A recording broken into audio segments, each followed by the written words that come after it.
All right, guys, we're going to replace our radio in our BMW E90.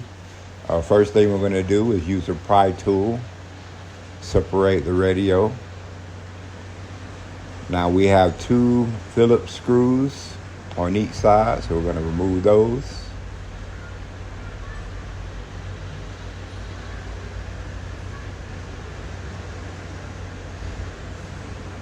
Now once you remove these two screws, there's one on the other side, but that one wasn't there. But you go ahead and pull the radio out and you disconnect the antenna.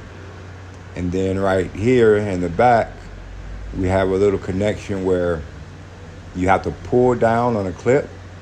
When you pull down on the clip, at the same time, you'll be able to disconnect that connection. That comes right apart.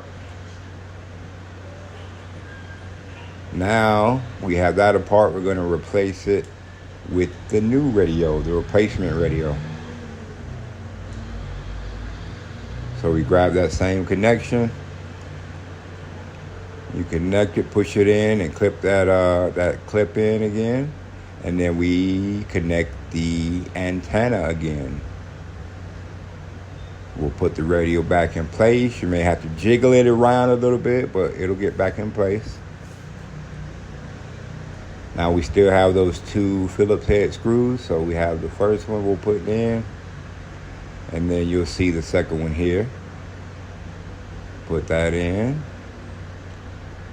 Now we're looking good. We just have to put the bottom piece in. Once that clips in, we're good to go.